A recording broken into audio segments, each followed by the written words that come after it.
Hello, everyone, and welcome to the first weekly reading of the Kaufman translation of Nietzsche's The Gay Science.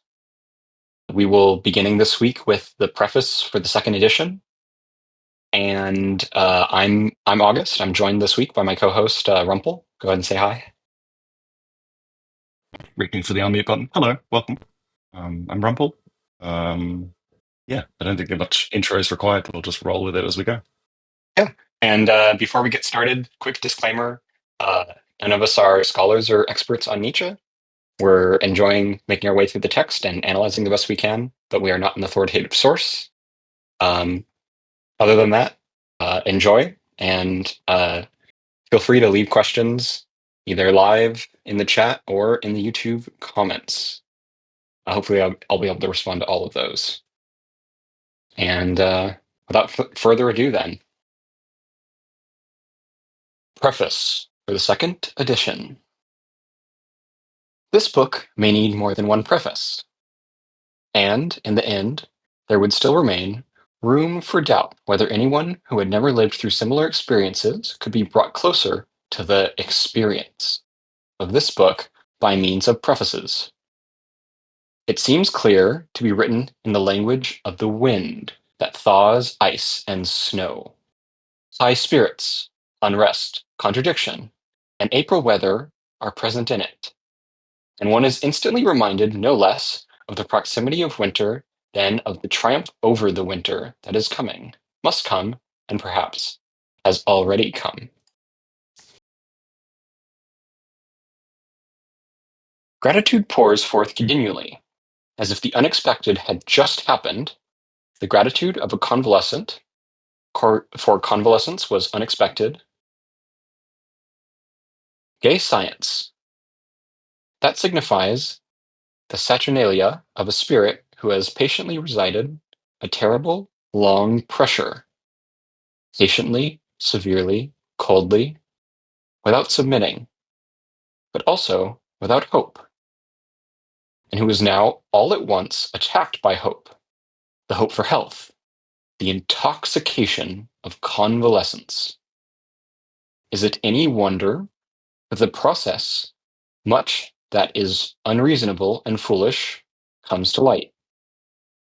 Much playful tenderness that is lavished even on problems that have a prickly hide and are not made to be caressed and enticed. This whole book is nothing but a bit of merry picking after long privation and powerlessness.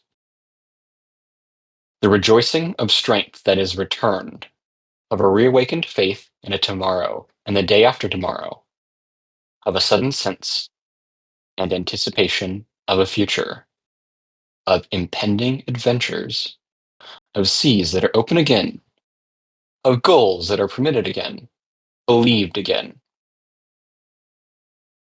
And what did not lie behind me then? This stretch of desert, exhaustion, disbelief, icing up in the midst of youth.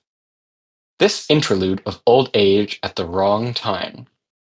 This tyranny of pain, even excelled by the tyranny of pride that refused the conclusions of pain and conclusions of consolations. This radical retreat into solitude as a self-defense against a contempt for men that had become pathologically clairvoyant.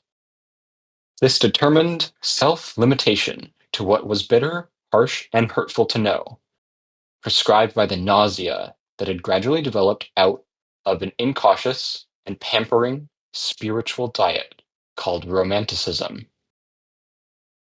Oh, who could re-experience all of this? But if anyone could, he would surely pardon more than a little foolishness, exuberance, and gay science. For example, the handful of songs that have now been added to this book, songs in which a poet makes fun of all the poets in a way that may be hard to forgive. Alas, it is not only the poets and their beautiful lyrical sentiments on whom the resurrected author has to vent his sarcasm. Who knows what victim he is looking for, what monster of material for parody will soon attract him. Incipit tragedia We read at the end of this awesomely aweless book, beware, something downright wicked and malicious is announced here. Incipit parodia, no doubt.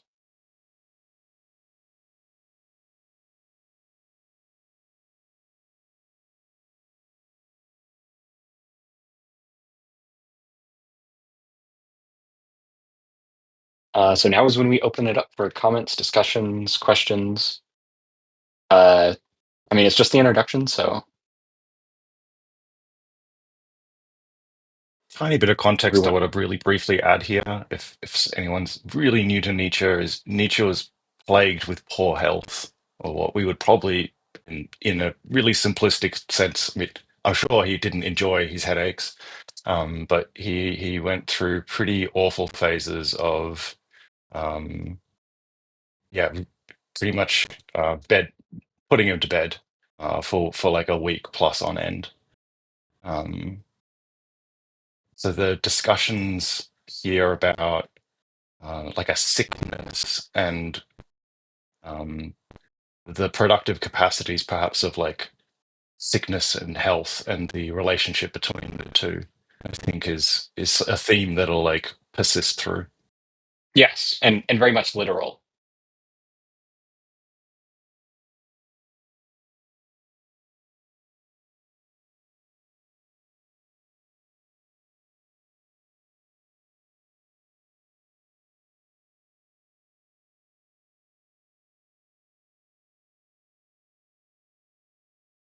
Yeah, I don't feel the need to try to explain most of this because we'll get into most of this in the text itself.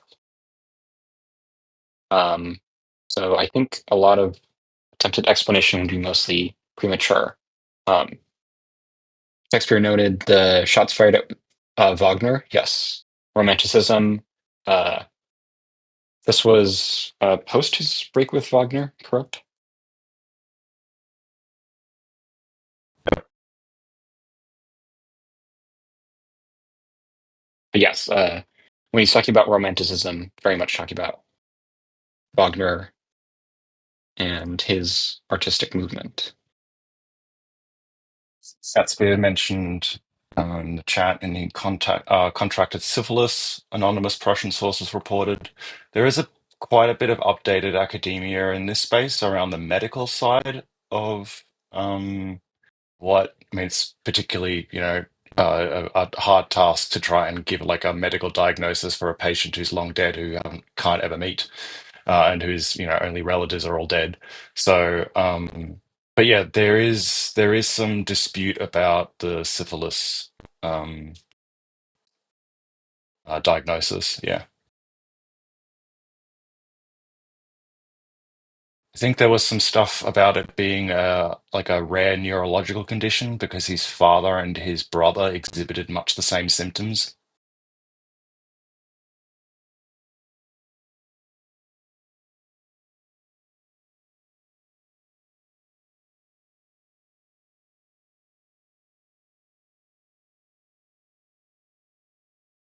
Yeah, maybe we'll do a bit of a deep dive into some of that for a later discussion as well. Might be helpful to understand some of the context.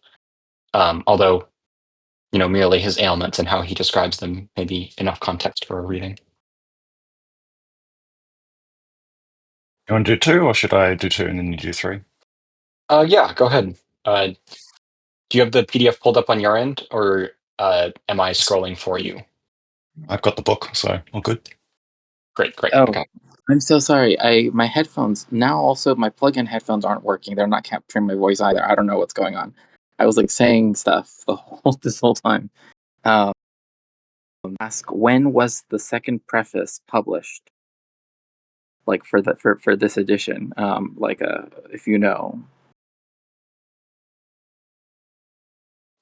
It was quite late.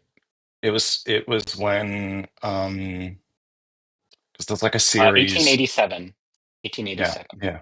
Oh yeah, then for sure, yeah, The definitely after original was, very much after his break yes. with Wagner, because Wagner had already died by then. So yeah.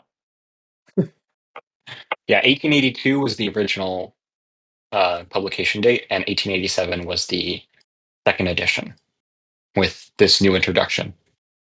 Yeah. And also, just because someone said in the chat, like, how would the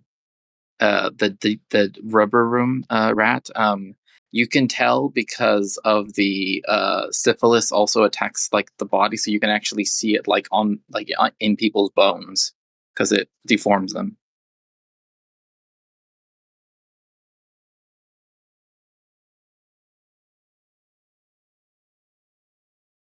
Mm. I Go ahead, Rumpel. saw that Reggie mentioned Essential Salt has a great video on the discussion of his ailments. I remember seeing that. That's good. I plus one to that. Goes quite in depth. Yeah. Great. Yeah. All right, number two. But let us leave Herr Nietzsche. What is it to us that Herr Nietzsche has become well again?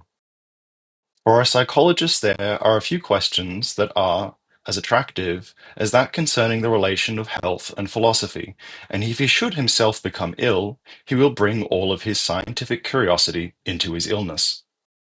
For assuming that one is a person, one necessarily also has the philosophy that belongs to that person. But there is a big difference. In some, it is their deprivations that philosophize, in others, their riches and strengths. The former need their philosophy, whether it be as a prop, sedative, medicine, redemption, elevation, or self alienation. For the latter, it is merely a beautiful luxury. In the best cases, the voluptuousness of a triumphant gratitude that eventually still has to inscribe itself in cosmic letters on the heaven of concepts. A banger. What a banger sentence. But in the former case, which is more common, when it is distress that philosophizes, as is the case with all sick thinkers, and perhaps sick thinkers are more numerous in history or philosophy, what will become of the thought itself when it is subjected to the pressure of sickness? That is the question that concerns the psychologist, and here an experiment is possible. Just as a traveller may resolve, before he calmly abandons himself to sleep, to wake up at a certain time, we philosophers, if we should become sick, surrender for a while to sickness, body and soul, and, as it were, shut our eyes to ourselves. And as the traveller knows that something is not asleep, that something counts the hours and will wake him up, we too know that the decisive moment will find us awake, and that something will leap forward then and catch the spirit in the act. I mean, in its weakness, or repentance, or resignation, or hardening, or gloom, and whatever other names there are for the pathological states of the spirit that on healthy days are opposed by the pride of the spirit. Parentheses, for the old saying is still valid. Quote, the proud spirit, peacock, and horse are the three proudest beasts on earth. After such self-questioning, self-temptation, one acquires a subtler eye for all philosophizing to date. One can infer better than before the involuntary detours, side lanes, resting places, and sunny places of thought to which suffering thinkers are led and misled on account of their suffering. For now, one knows whether the sick body and its needs unconsciously urge, push, and lure the spirit towards the sun, stillness, mildness, patience, medicine, balm in some sense. Every philosophy that ranks peace above war, every ethic with a negative definition of happiness, every metaphysics and physics that knows some finale, some final state of some sort, every predominantly aesthetic, not ascetic, aesthetic or religious craving for some, these are all capitalized, apart, beyond, outside, above, amidst the question whether it was not sickness that inspired the philosopher. The unconscious disguise of physiological needs under the cloaks of the objective, ideal, purely spiritual, go to frightening lengths. And often I have asked myself whether, taking a large view, philosophy has not merely an interpretation Philosophy has not been merely an interpretation of the body and a misunderstanding of the body. Behind the highest value judgments that have hitherto guided the history of thought, there are concealed misunderstandings of the physical constitution of individuals or classes or even whole races.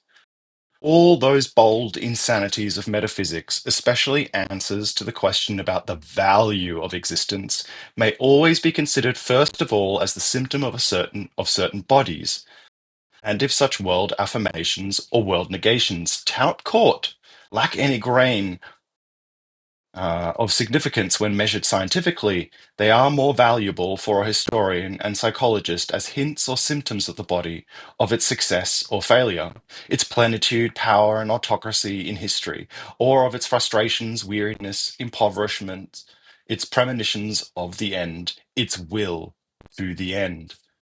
I'm still waiting for a philosophical physician, in the exceptional sense of that word, one who has to pursue the problem of the total health of a people, time, race, or of humanity, to muster the courage to push my suspicion to its limits and to risk the proposition, what was at stake in all philosophizing hitherto was not at all, quote, truth, but something else. Let us say health, future, growth, power, life.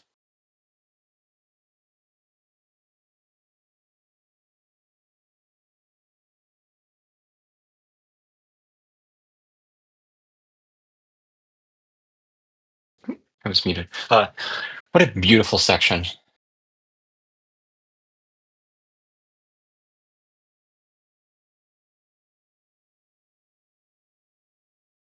Uh, Noel actually had a question about this section. Um, his use of the pride of the spirit. Let's see.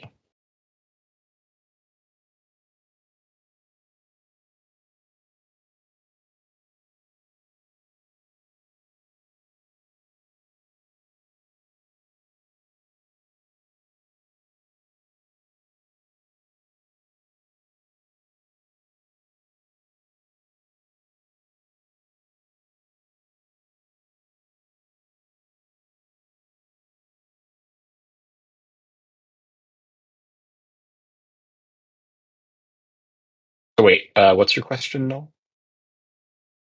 Specifically, what he's meaning to say through the use of that word.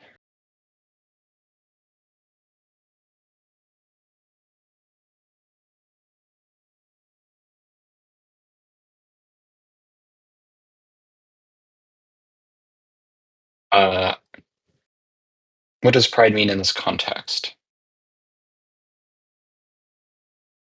What? In its weakness or repentance or resignation or hardening or gloom, and whether other names there are, or the pathological states of the spirit that on healthy days are opposed by the pride of the spirit. I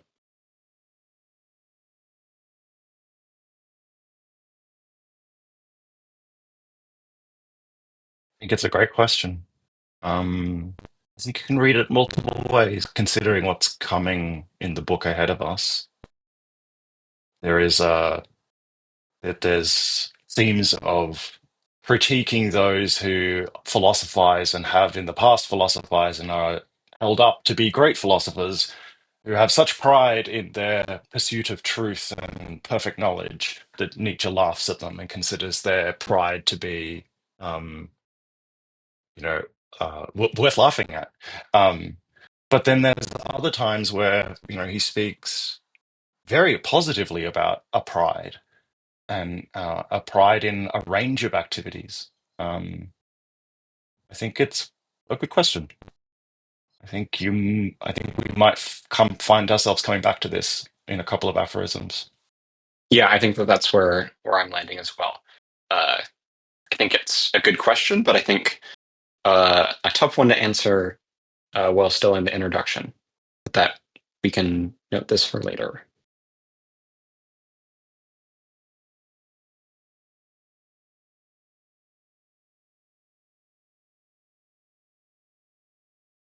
I And do I want to guess take just a allusion here that this pride of the spirit.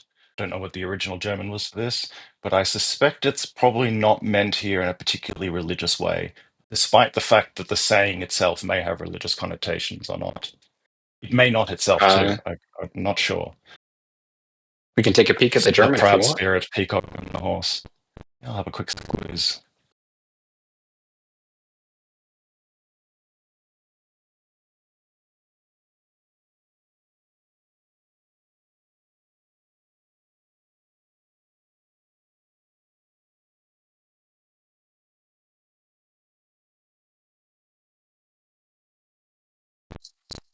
I'm just trying to find it in this big wall of text.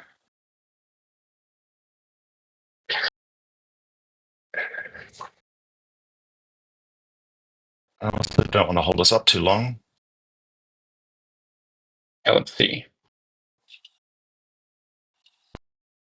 It's going to be near the end, right? Yeah. Let's see. I guess you can't see the screen I'm scrolling on. Here we go. Um, Here.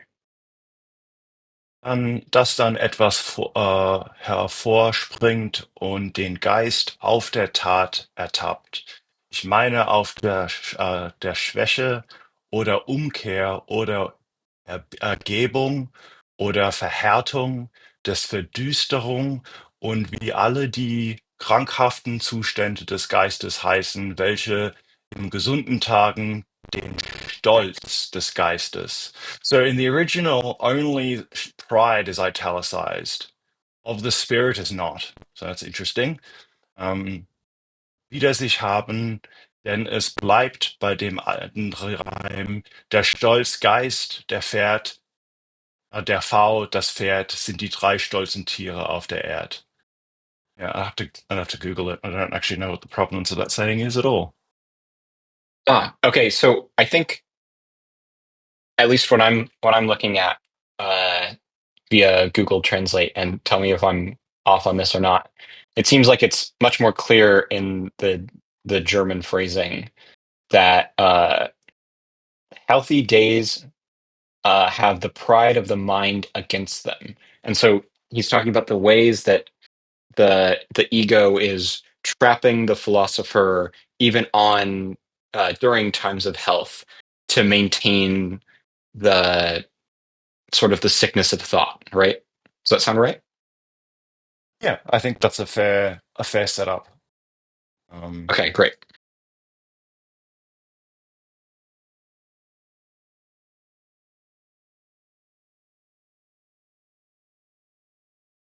Great. Good question. Any other questions before I move on?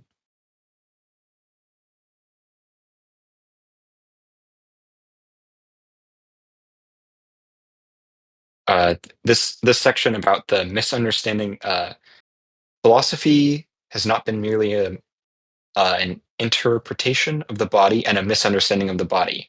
This is going to be very, very important to keep in mind as we continue reading on. This is extremely fundamental for Nietzsche in general, and Nietzsche's critical understanding of philosophy. As fundamentally, we're not doing any mind-body dualism here. The philosophy is through the body, with the body, of the body, uh, and his criticism of many types of philosophy is the conditions of the body that produce it, right?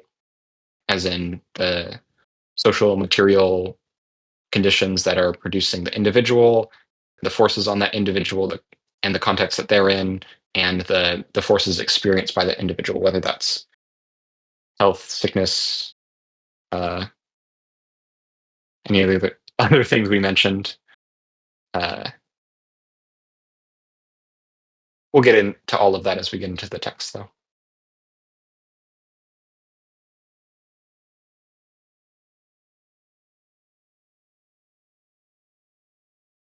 Okay. Preface number 3. Section 3, that is. You see that I do not want to take leave ungratefully from that time of severe sickness whose profits I have not yet exhausted even today. I am very conscious of the advantages that my fickle health gives me over all robust squares.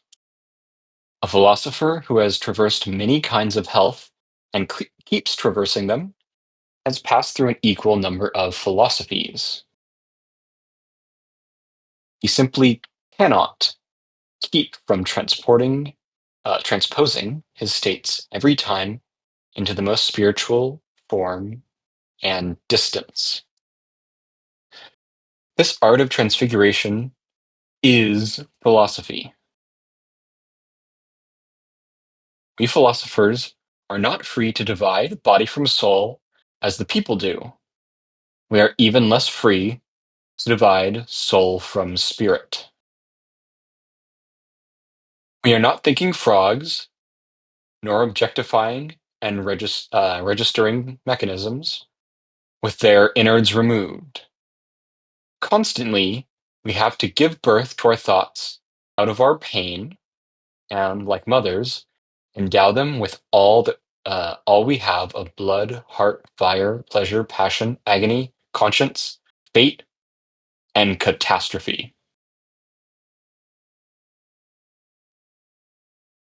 Life. That means for us constantly transforming all that we are into light and flame. Also, everything that wounds us, we simply can do no other. And as for sickness, are we not almost tempted to ask whether we could get along without it? Only great pain is the ultimate liberator of the spirit, being the teacher of the great suspicion that turns every U into an X, a real, genuine X that is the letter before the penultimate one. Only great pain, the long, slow pain that takes its time, on which we are burned, as it were, with green wood, compels us philosophers to descend into our ultimate depths and to put aside all trust, everything good natured, everything that would interpose a veil that is mild, that is medium. Things in which formerly we may have found our humanity. I doubt that such pain makes us better, but I know that it makes us more profound. Whether we learn to pit our pride, our scorn, our willpower against it, equaling the American Indian who, however tortured, repays his torture with the malice of his tongue, or whether we withdraw from pain into the oriental nothing, called nirvana, into mute, rigid, deaf resignation, self-forgetting, self-extinction. But of such long and dangerous exercises of self-mastery, one emerges a different person, with a few more question marks. Above all, with the will, henceforth to question further, more deeply, severely, harshly, evilly, and quietly than one had questioned hitherto. The trust in life is gone. Life itself has become a problem. One should not jump to the conclusion that this necessarily makes one gloomy. Even love of life is still possible, only one loves differently. It is the love for a woman that causes doubts in us. The attraction of everything problematic, the delight in an X, however, is so great in such more spiritual, more spiritualized men that this delight flares up again and again like a bright blaze over all the distress of what is problematic, over all the danger of uncertainty, and even over the jealousy of the lover. We know a new happiness.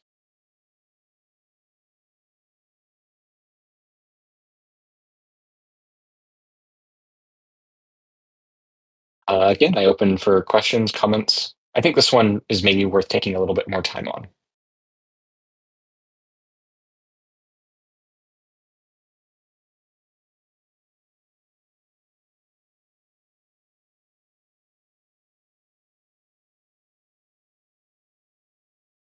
This section is getting already into what we were talking about in the last section.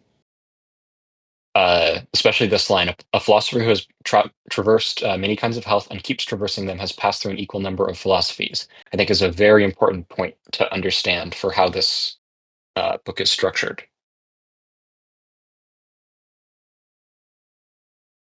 He simply cannot keep from transposing his states every time into the most spiritual form and distance. So this is what it means to philosophize with the body, right? As we were talking about earlier. That one's health, one's circumstances are necessarily conditions for thought that produce the possibility of the philosopher even, right?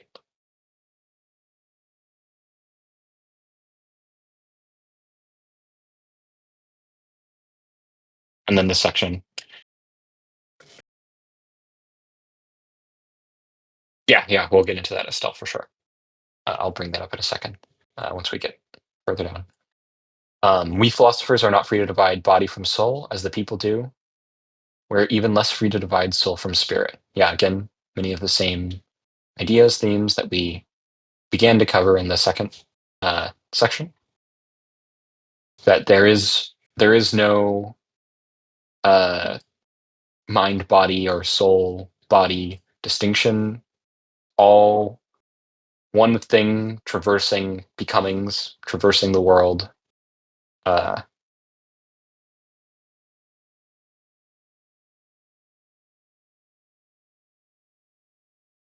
yeah, Every U into an X is from a German saying. I think it is footnoted in this edition. yeah. I It's was basically just like comes from V and X. Yeah. So it's like the idea of he's inverting a saying, which is basically someone's like screwing you over or scamming you or giving you the half truth, right? Someone yeah is giving trying you to a 5 turn. instead of a 10. Yeah, Yeah, yeah. But here he's like, his position here is like, no, we should become. There is like a suspicion. There's a counter setup being done in a roundabout way, but also this sort of like this suggestion that maybe someone could become this penultimate, this ultimate liberator of the spirit that teaches people, um, to turn every U into an X, a real, genuine X.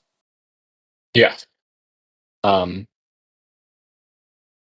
does it mention that? Yeah, the X of mathematics here. That's in the Kaufman notes. There's a German expression for deceiving someone that means literally passing off a U as an X, originally from Roman numerals V and X, 5 and 10, of course, and meant passing off a 5 for a 10. The suspicion of which Nietzsche speaks does not inflate conventional values and insists that they are not really known, but rather unknown quantities, the X of mathematics. X of the mathematicians, of the practitioners of the mathematics. Yes, yes. Yeah.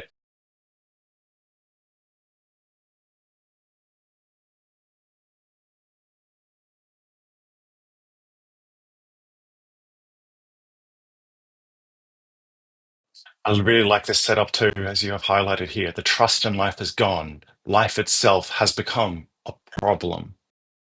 I think this is that there is 2 millennia of philosophizing and things that have been passed orally and written down across many cultures on this planet that would arguably fit this description in one form or another.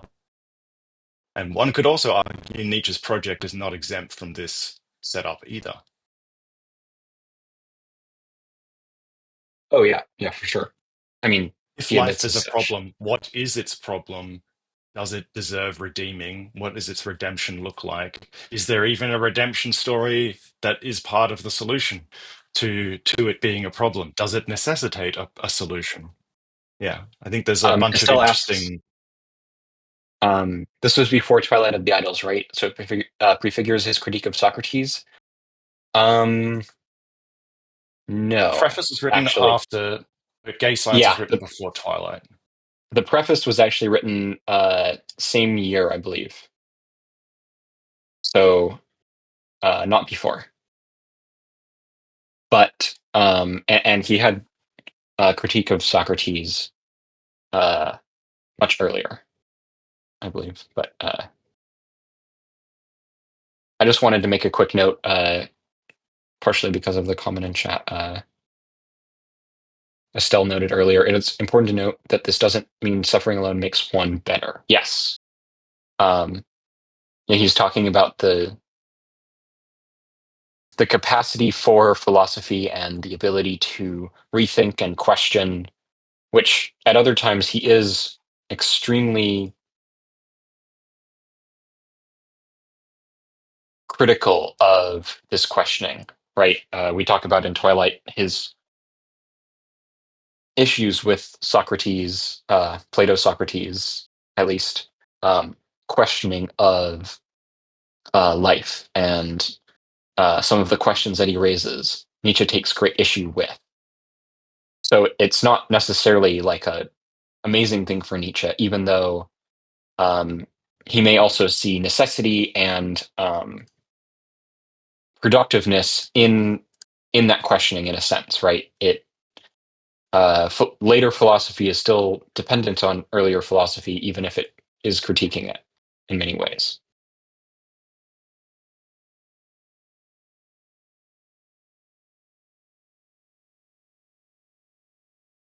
Wait, when was preface? 1888? The second preface? Uh, 87, Oh no, Twilight 1887. comes after.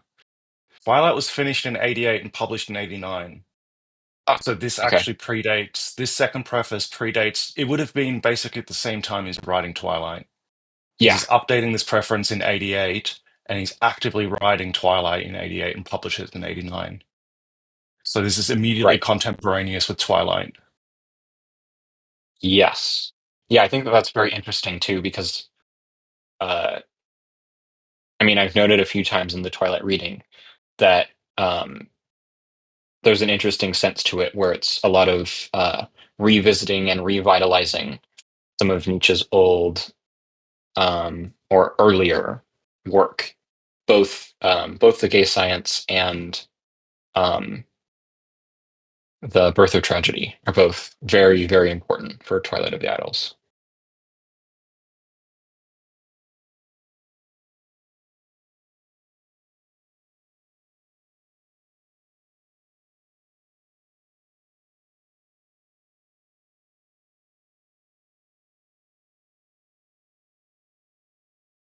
And then I think this line, even love of life is still possible, makes one, only one loves differently. I think that this is interesting, and he's talking about it in the context of uh, this sort of thickness and great pain leading to the questioning of life. Um, Mm. it is the I love have a, for a woman that causes doubts in us. Go ahead, Rumpel. yeah, I have a particular thought about that line actually. So, and this is where my biases come out. My path to Nietzsche was actually through a lot of feminist writing. Um, and um, like in even when I did it 10 years ago, there was a lot of like first and second year lectures that were like, yeah, there's all these sort of negative things that Nietzsche says about women, et cetera, and you get a couple of tidbits about his life, and apparently, he was quite unsuccessful with folks he fancied. Um, I would encourage an open mind to not read lines about women literally necessarily. Um, and I would point to a theme of associating women in the woman, um, the female sex, as in contrast to men who do the thinking and the rationalizing and the philosophizing on high mountaintops in search for the perfect truth. There's a lot of like relating women to either truth or lies in the writing that comes up, and I would is still ahead of us. And I think there's a theme there, especially when contrasted against the man who is in search for truth or love or both.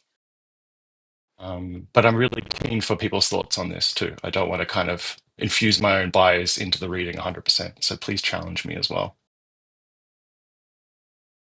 Yeah, I think we'll get to discuss that a lot more as it goes on, but I think that there can be many ways to read it, and I think that that's a very interesting one that can be very productive if done in the right way. So I'm looking forward to getting into more discussion on that.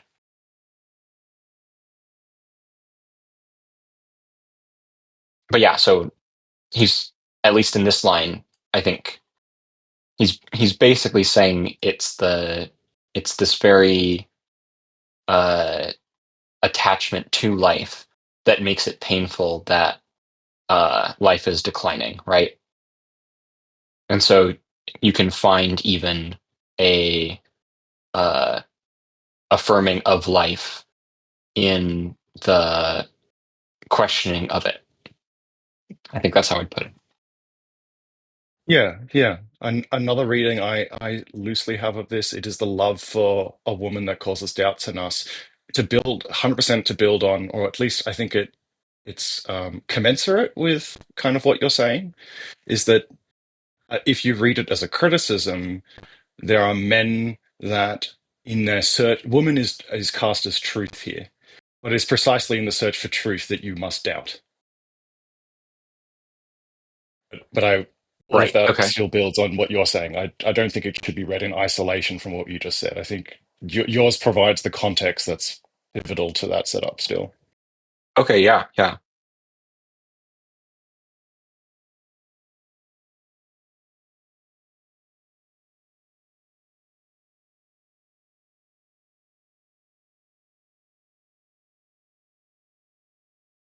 And then I guess the last thing I'd want to highlight is this last bit is just this fun little ending paragraph about uh, sort of this joy that Nietzsche is finding in this process of critique, right?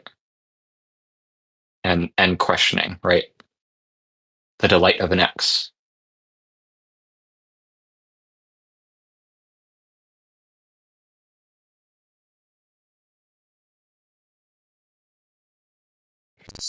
Anyone want to chime in with any questions or thoughts, musings before we move on to four?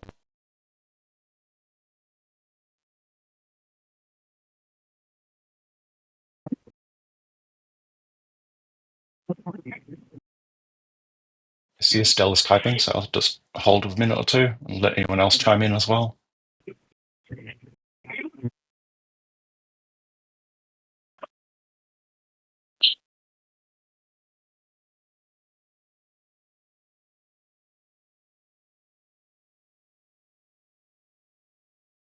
we we know that Nietzsche is a very very like illness have been troubled him, right?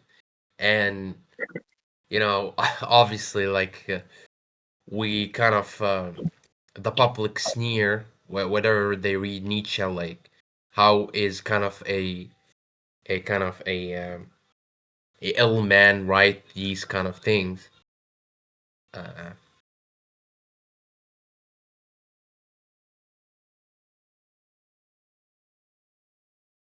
and the first sentences captivate me, I guess. um,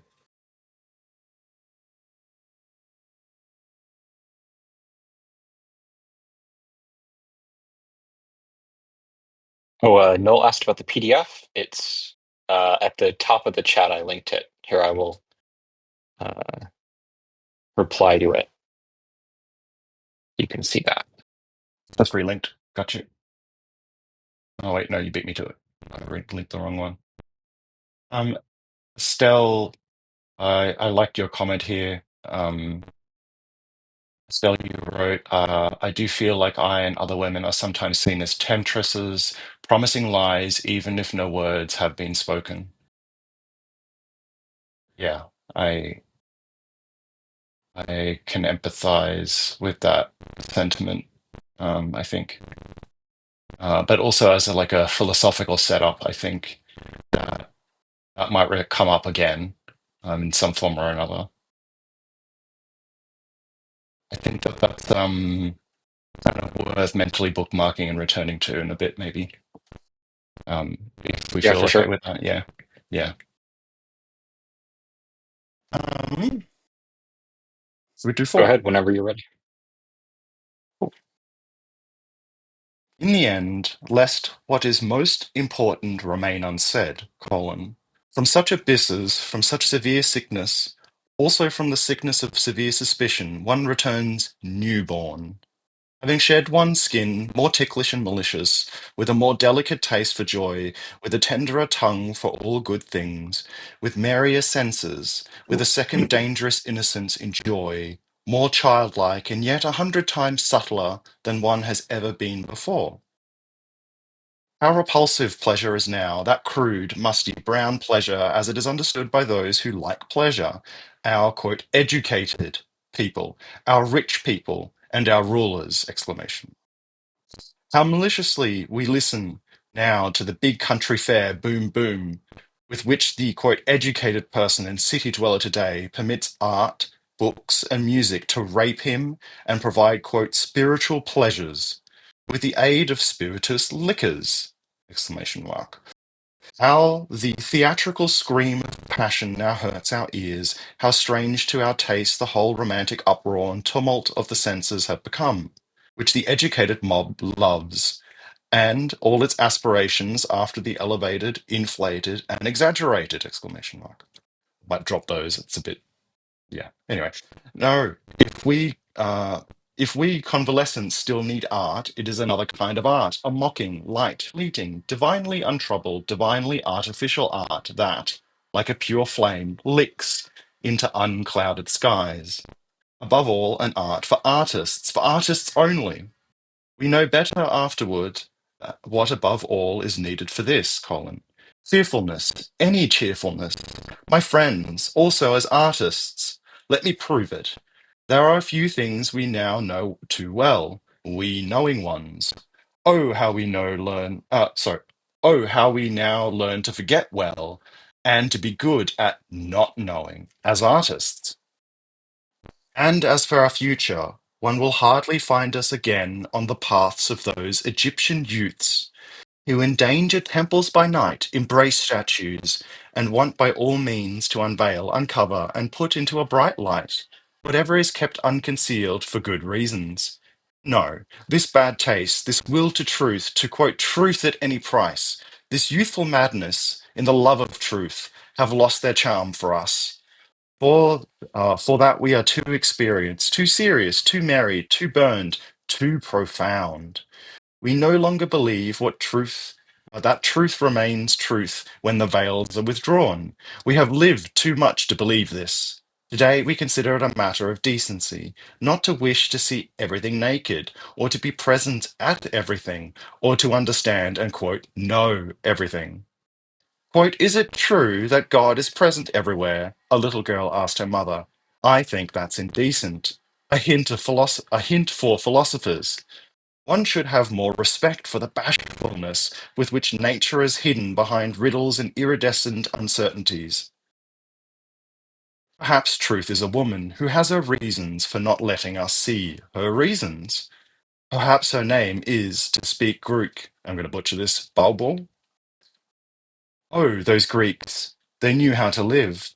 What is required for that is to stop. Sorry, what is required for that is to stop courageously at the surface, the fold, the skin, to adore appearance, to believe in forms, tones, words, in the whole Olympus of appearance. Those Greeks were superficial, out of profundity. And is not this precisely what we again are coming back to, we daredevils of the spirit who have climbed the highest and most dangerous peak of the present thought, and looked around from up there, we who have looked down from there, are we not precisely in this respect Greeks, adorers of forms, of tones, of words, and therefore artists? Question mark. So this was written by Ruta near Genoa, where he travelled quite frequently in the fall of 86. I think there's a lot in this one. I'm really kind of keen to dive into a couple of sections. I think the discussion, and suddenly there's this we're bringing in the artist, right? I think that's quite interesting in relation to sort of the more philosophizing kind of characters that were sort of mentioned or spoken about in the previous paragraph. And there's another section in here that I want to encourage August to speak to, um, the mentioning of Egyptian youths. The Egyptians have come up in some other readings recently, and I particularly liked August looking at into the references of Egyptianness in some of Nietzsche's writings. Yeah, I don't know. Those are like the main ones that really tickle me here, and then of course the closing, right? The relation between the mentioning of the Greeks as artists of, I suppose, themselves, their lives. Yeah.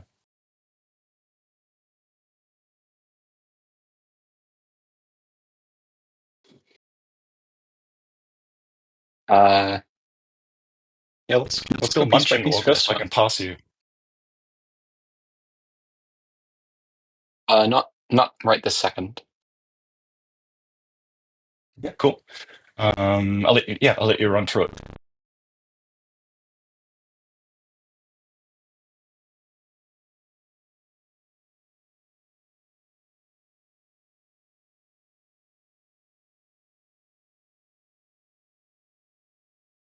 Was it the whole introduction or just the last section that was written by Ruda?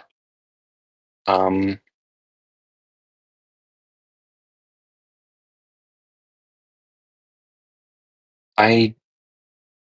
I do not know. I I think this is a place. ah, This is just noting where it was written, that makes because sense. Yeah.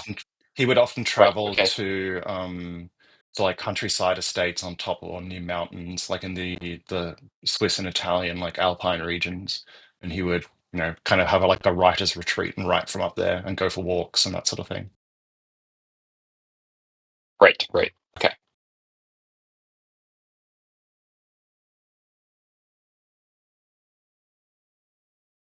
Um, where did we want to focus first with your comment? I was busy grabbing something to eat.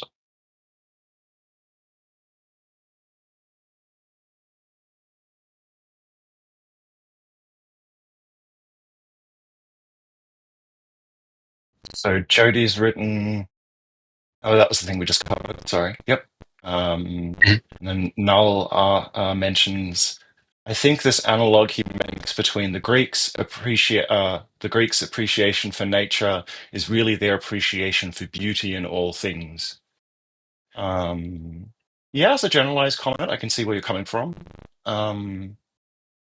Well, I would I say think the picking up talks of on like like the adoring to adore appearance and appearance. belief in forms. Yeah, yeah. There's like an appreciation for the direct apparentness of existence that we are subjected to. Um,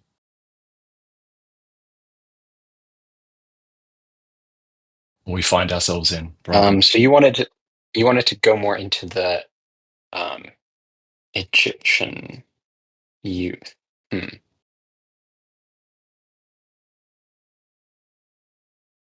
So it's Right. So talking about here, tomb raiders.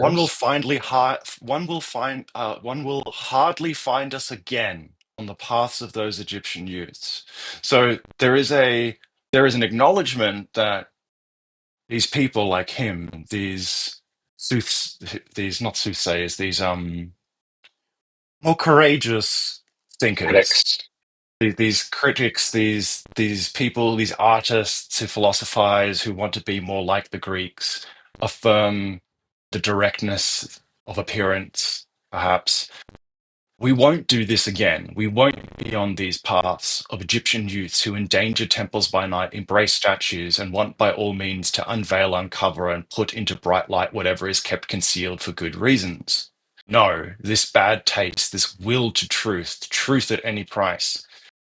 Um, I think I'm basically just going back to the Twilight of the Idols reading, August, where Egyptians come up, and I think you dived into that a couple of weeks back, and I particularly liked your interpretation.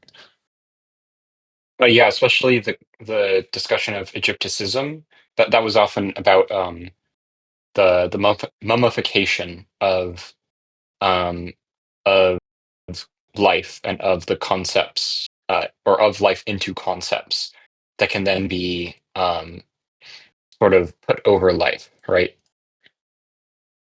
Into categories that go above and over life. Um,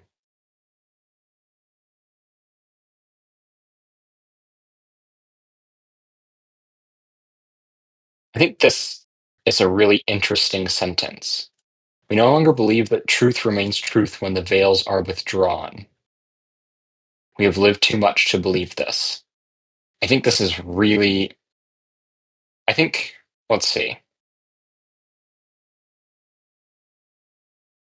I do wonder whether this could be a sort of a side eye at Socrates.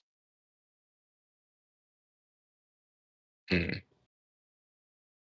When he talks about unveil, uncover, and put into a bright light what is kept concealed for good reasons. Hmm. Mm, no, I think he's still mostly talking about the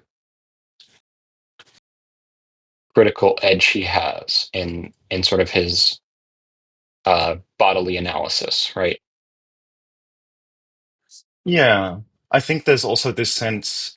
I mean, veiling is a huge concept culturally, right, for concealment, especially in gendered Right, aspects. Um, so there's definitely like a gendered component here, to pick back up with like the comment earlier from Estelle.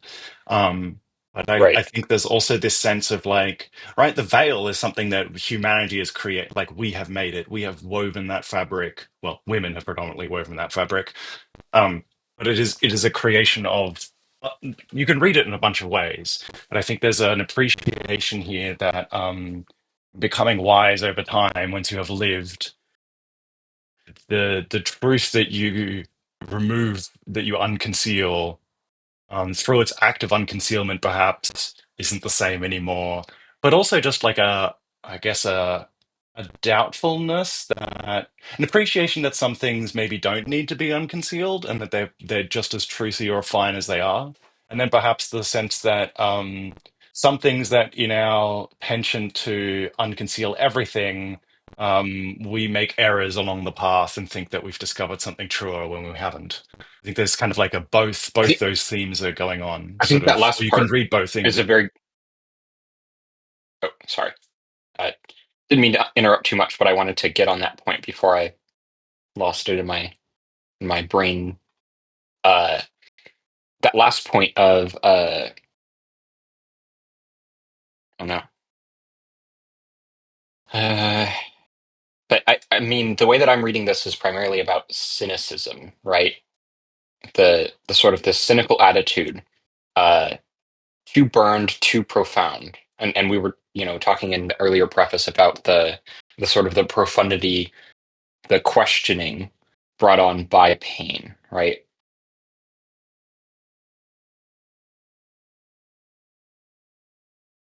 I'm really curious what the word in the German used for Mary is, whether if it has a slightly different connotation. Let's see. Marry in which sentence? Uh, right here.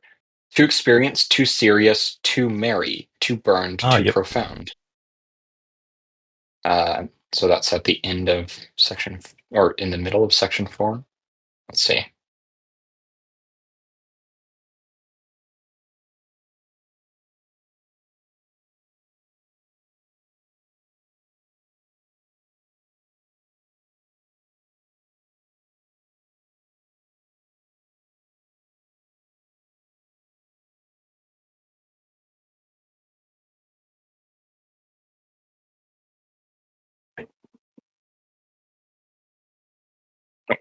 Further down.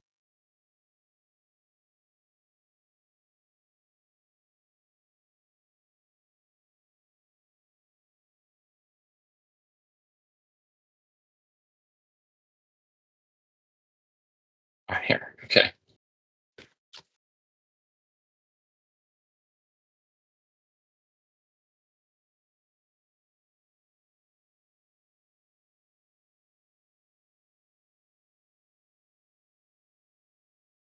Mm, that's too far down. I've skipped over this correct section twice. Let me know if you find it.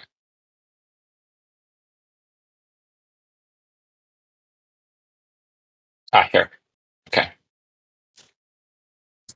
This is basically gimmick infringement. I don't know what that is. Could you expand on that? You're stealing my shtick, skipping over the current section a bunch of times, looking back through the text.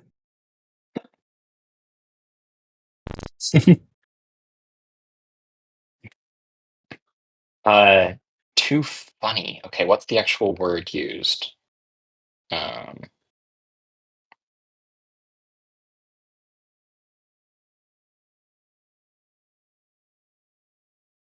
here's the German for that section of the I'm actually, sentence. yeah, I found it really difficult finding it because I think the translation has been changed in its wording structure a tiny bit. Okay, yeah. Zu erfahren, zu ernst, zu lustig, zu gebrannt, zu tief. Zu erfahren is too experienced, zu ernst is too serious, zu lustig is too funny, zu gebrannt is too burned, zu tief is too deep. Lustig, yeah, lustig you could translate it as merry. I think it's direct, like literal translation would be sort of funny. But merry is not unfair, I think, as a What about translation. uh, funny in the sense of irony, as in the sort of the cynical laughter? Because that's in terms of the No, context of the sentence. absolutely. That's how I would. Okay. The German phrase, like to make fun of someone, du machst dich lustig über jemand. Yeah, no, yes, that would be fair too. Like it could be a satirical laughter.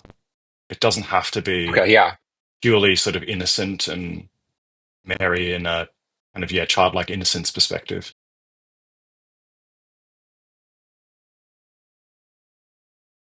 Okay. Great. Yeah. That's uh, what I wanted to know because that makes sense, and especially fits with some of the other sections. Even when he talks about some of the sort of the merriment of the questioning, right? I think that's sort of along the same line.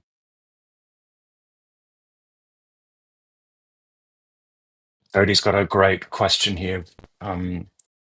When he says the Greeks are, quote, superficial out of profoundness in that paragraph, is he saying he thinks the Greek people are too, quote, profound to believe their own myths, but use them to keep more things veiled and not chase after the, quote, real truth behind events or whatnot?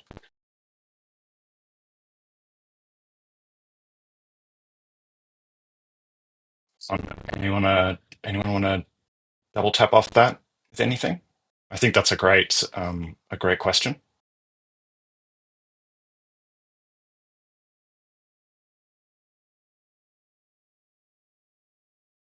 Okay, that's a tricky question. Let's see.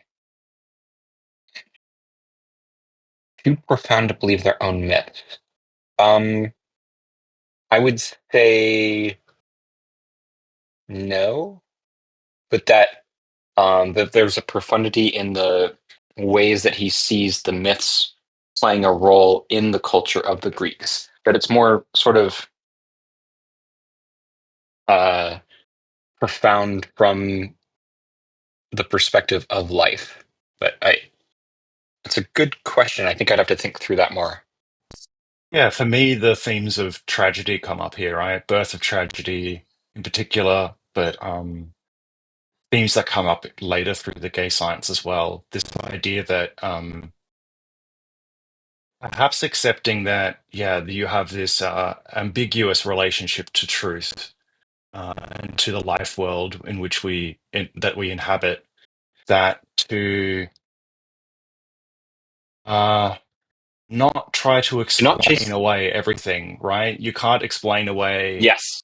tragedy, pain, and suffering with perfect absolution in perfect detail, that you end up becoming, to a certain extent, profound by having beliefs that give you strength in your life world, despite the fact that they might not be sort of, rationally and scientifically 100% perfect and true.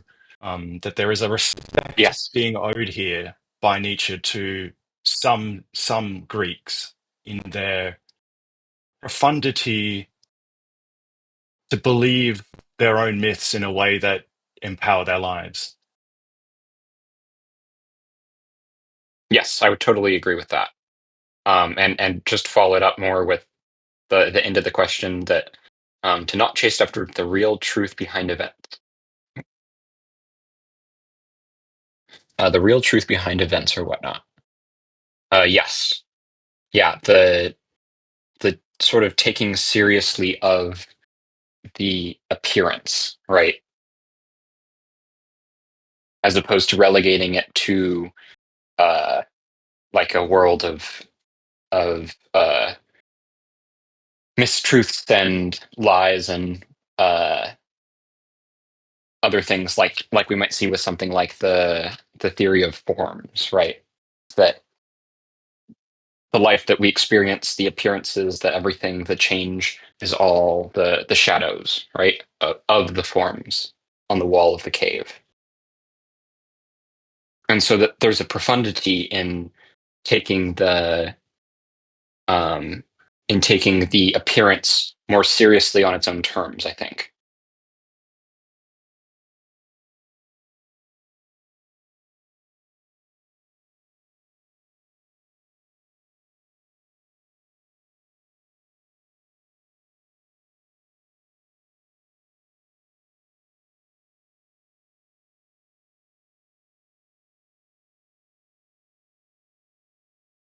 Jody has had it. I wonder how that plays with Nietzsche's materialism and denial of gods. Does he have his own, quote, veil he places over everything, over things? Parentheses, know very little about him. That's a good question. And I think that that's a naturally fair question to ask, considering his uh, lifelong dedication to writing about various types of truths and and various metaphysics, or that you could box into the philosophical kind of realm of metaphysics. Um, I would say maybe yes, he does have a veil, but mm, maybe not in quite the way that it's kind of set up here. But the interrelationship between materialism and affirmation or denial of beliefs, I think, is a theme that's worth kind of thumbtacking and coming back to. Yeah.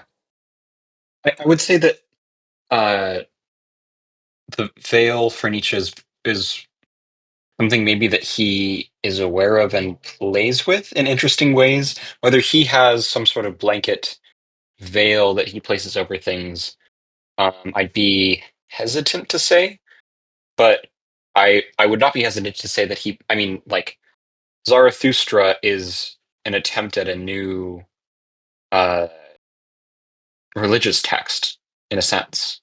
I mean, it's a very different kind of religious text, but It's also being a and maybe we satire. could,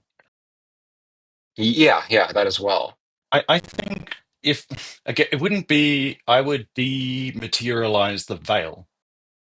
My argument here would be that if we're going to speak of a veil that he could have, that he casts or places over things with which a perspective, a bias, whatever we want to call it, how does that relate to his materialism and denial of gods?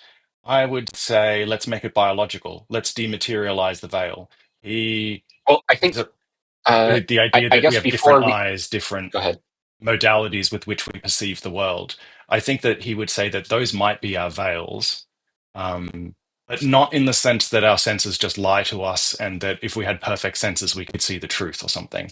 Um, Yeah, I was going to actually go back to the specific context in which the word veil was used here, because I think maybe part of the issue with answering the question is that I don't think he really the way that he's using veil here. We no longer believe that that truth remains truth when the veils are withdrawn, and I think he's talking about like the cynicism of we make a a new understanding of what is true, criticizing old understandings. But there's such a level of cynicism that it's sort of there's like a timidness or a tentativeness to it, or it's like, or a cynicism even to it, of like it's being said that this new thing is more true than the old thing, but we don't really believe it's truth, even though it's unveiling old lies, right? Or whatever you want to call it. Even if it's unveiling hidden truths, we no longer really believe in we don't really believe in hidden truths anymore. So I don't know. No, that's very fair to I don't know pipe if back to that. we Yeah. can use veil in the same way as it's being used in that question. Which is not to say it's a bad question. Just as I said, tricky question. No, yeah, I think I agree with your assessment there more than mine. Yeah. Yeah, today we Yeah. consider it a matter of decency not to wish to see everything naked. Um, sorry, go ahead. Whoever was asking. Oh, I was just gonna say, like, perhaps, and this is just perhaps, but the idea of the veil is precisely that, sort of like in reference to when you were talking about Zarathustra, and everything, like talking about the very mysterion that would be possible to even see those things. Like the removal of the veil is saying the oracle is not here. That you can now go through the Eleusinian mysteries. Blah blah blah. Right? Like he's also uh, talking about that as well. So it's like the removal of like the veil is also like the ability to even perceive as well, right? It's like those things are literally gone too. But anyway, Okay, yeah. I mean, I think we could probably go on for a while about some of the ways that would impact it, because like part of the things that Nietzsche, has a lot of criticism for are ideas as fundamental as uh, the will, the ego, the self, a lot of that stuff and specifically some of the ways that those are reinforced through the very yes, things and I like think it's grammar, important to also like mention that like Nietzsche's big contention here, and the reason why he said that it would have been better had the Persians beat the Greeks rather than the other way around was precisely because then their positive aspect would have stayed on as opposed to what the decadence that he saw that they had. So yeah, okay. I wasn't aware of that quote. That's a very interesting note.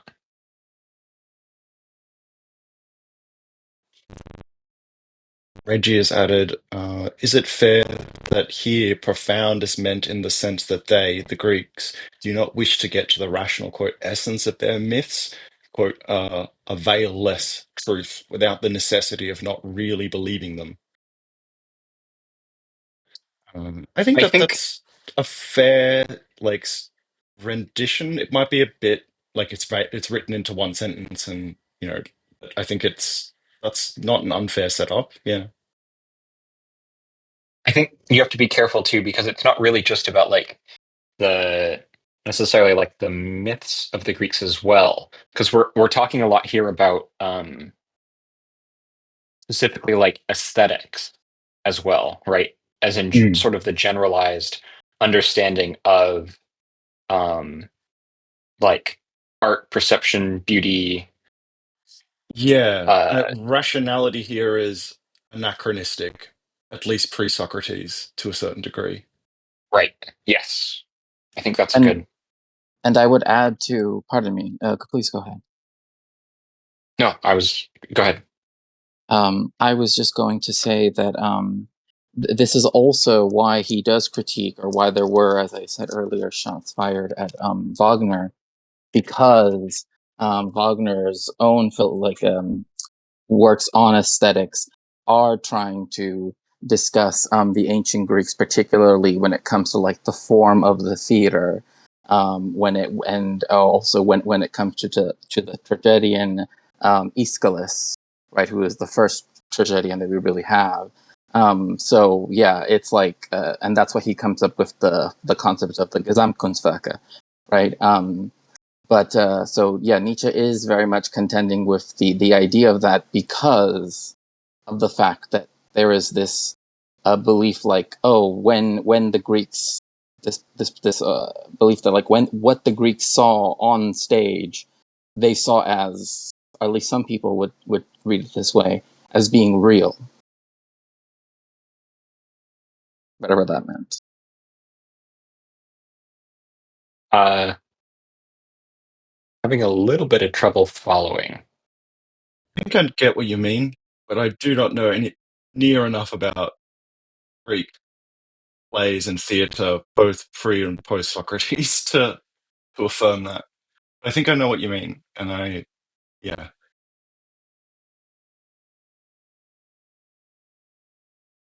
So I guess what I August, like, what my point being that when he is critiquing or when he's sort of discussing the idea of Greek aesthetics, he's doing so because of this, like, perhaps maybe I can use the Parthenon as an example. When the Greeks built the Parthenon, the most beautiful friezes of it are the parts that are not visible to the human eye. Like if it were still reconstructed, again, the most beautiful friezes actually would only have been visible to the gods, so to speak. Um, Ah, okay. and Right. so Okay. and so it's also this belief that when it comes to drama, right, particularly tragedia, right, is that you're seeing something that is like the highest aesthetic form possible because it is because of its different elements. I don't want to get too bogged down in details, but like this is why, like, Wagner also takes these things and then also begins to set, like, why in Bayreuth he sets up the theater a specific way using classical Greek principles, blah blah blah. But it's all Okay. about, like, how do we recreate the aesthetical experience that the Greeks had, where they thought what they were seeing was real, so to speak. Yeah. Okay. Like this affirmation of immediate appearance, and not kind of dissecting it too strongly in the moment between an illusionary play with actors, kind of thing.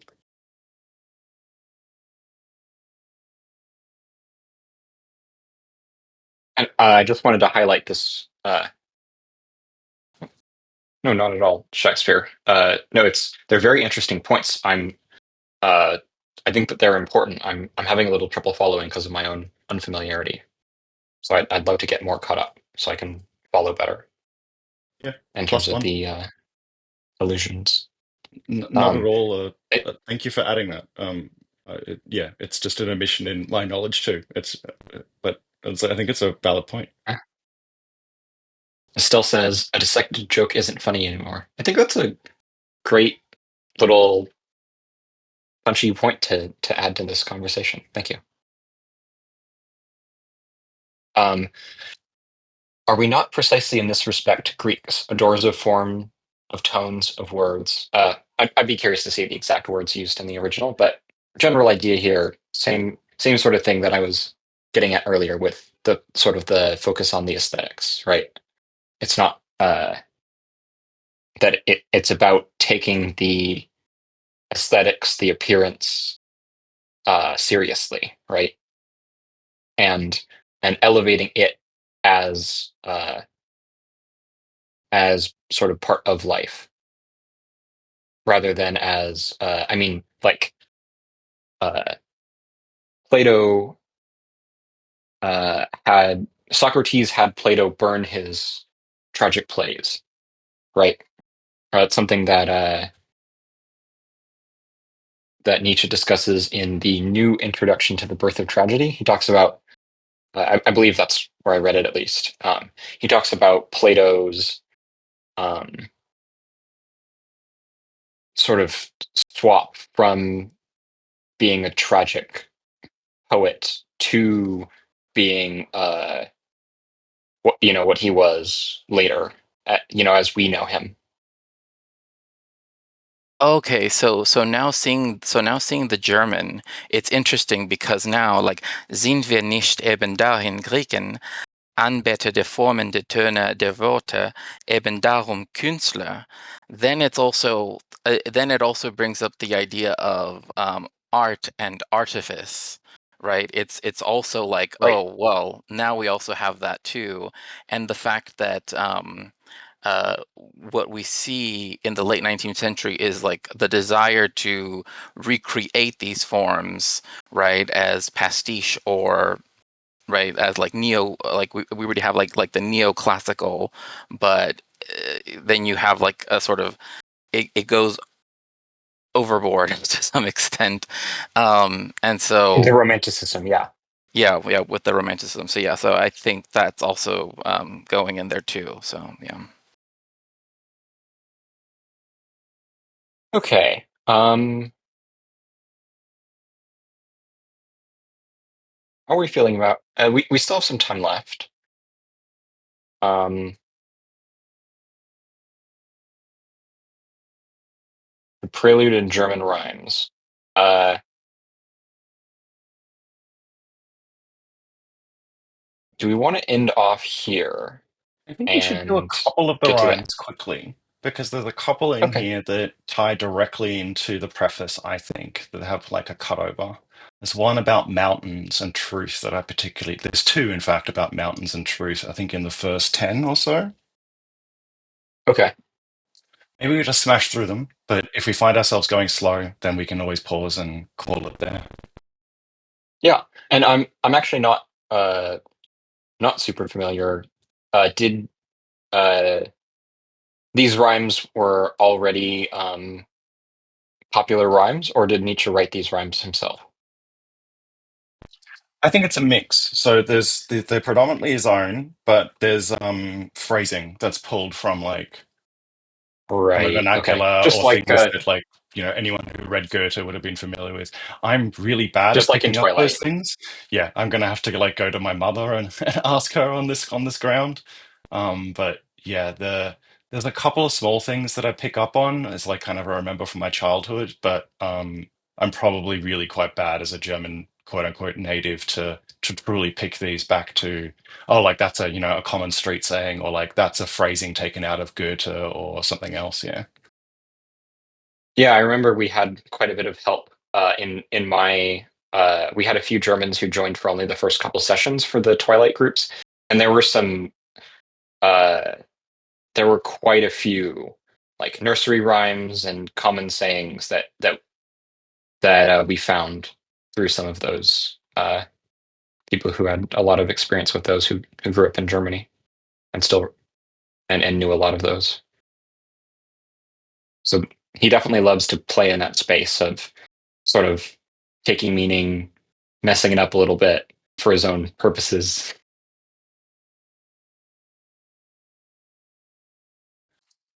So hurting it in a profound way, we might say, I guess.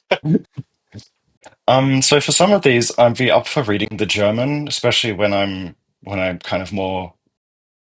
The first one I might skip for the German unless someone really wants me to do it. But let's just smash through a couple of. Actually, I'll let you do the first one. I just got an audio. My headphones. I got to switch them. So I'll let you do maybe the first one, and I do number two. Uh, you want me to just read the English? Yeah, let's just do that for the moment. Okay. Take a chance and try my fate. Fair. I will start again. Take a chance and try my fare. It will grow on you, I swear. Soon it will taste good to you. If by then you should want more, all the things I've done before will inspire things quite new.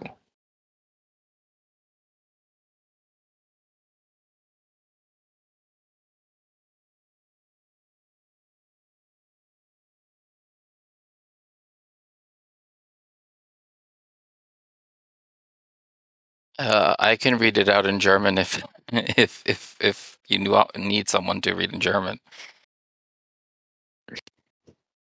If you just scroll up to the um I don't think we need it. okay. I mean, I guess it depends. Do we want to? I think for Do we some it want to might be commit worth to it. doing all of them? I thought Rumpel said that he I that think for some it might be worth it. And Chatsby, you mentioned the meine alten sieben Sachen. Could you maybe yeah. explain the double use of that in the last two lines? Um, I uh, I would rather you explain it because I don't want to get it wrong. But I it is feel like funny. I'm prone to screwing it up too. That's kind of why, like, I think I'm. Some of these are easier for me to dive into from a German side than others. But yeah, there's a double meaning set up in that last one. Like sieben is like number seven, right? But sieben is also I don't know if inspire. I don't know. How would you translate it? Jemand zu sieben.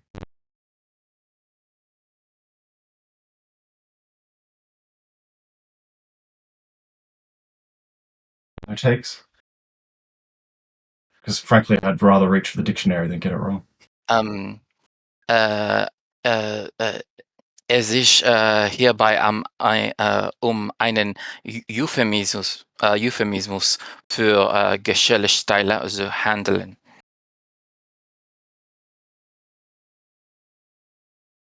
Yeah. Could you put that into English?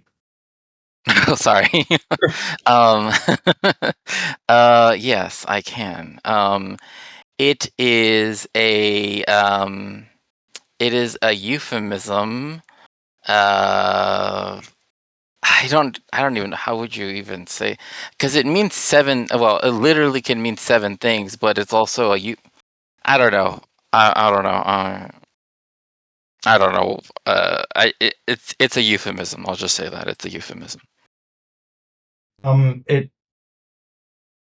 So I don't think inspire is the right. It's kind of yeah. So the way I would take it is it's more about being selective. Yeah. Yeah. Siebe. It's being picky. It's being but it's also something that a process can do. Like a selection process. Yeah, like to sort in a roundabout way. Like an organization might want to be picky in the members that join them or something. Yeah, like a sieve.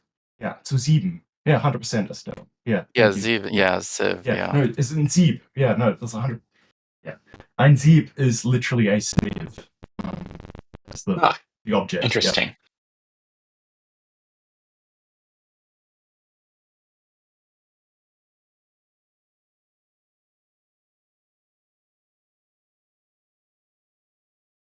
My seven old things will give me seven new courage.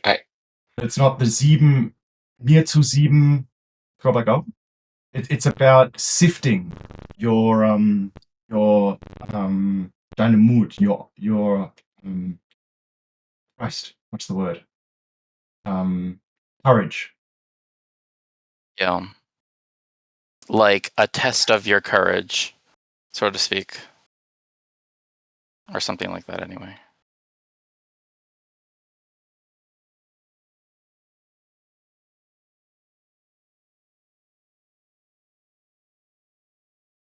I might jump to number two because otherwise I think we'll. But I do invite. Well, do we want to try to Yeah. analyze it more or pull some of the strings together? I'm having some trouble following. Obviously, I'm not familiar with German on how it comes together. So it's literally just the opening invitation, I'd say, as I rendered into well, not regular prose, right? So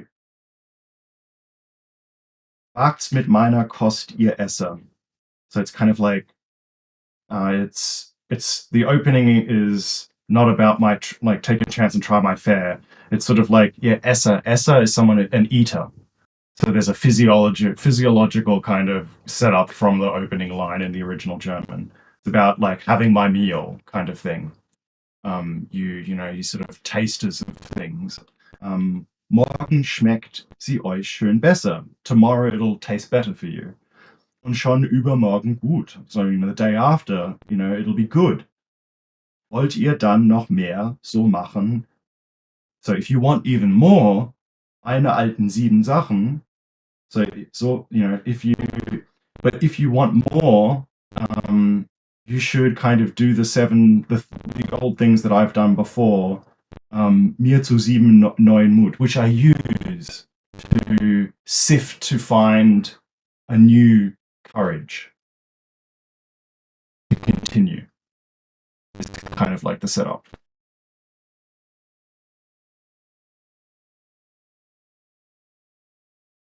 Interesting. Um, So I don't it's a really have much. meditation. I don't think I can. Yeah, the German can be very different because they try to make the English rhyme, so things get changed. I think the biggest criticism I would take out of this first rendition in the translation is it loses the sort of association with food and tasting, and the relationship between Part of taste and courage and eating and a meal and kind of the physiological directness. Yeah. we want to actually call it here, and hopefully my copy of the Stanford will arrive in the next week, and hopefully that'll have a lot more notes on translation and the poetry that's being alluded to and played with in this. And we can talk about that next week. How does that sound? Yeah, I'm good with that. Maybe open the floor to closing, or not closing, but open the floor to opening chats. Just reading. Yeah. I'll stop the recording and we'll do open conversation.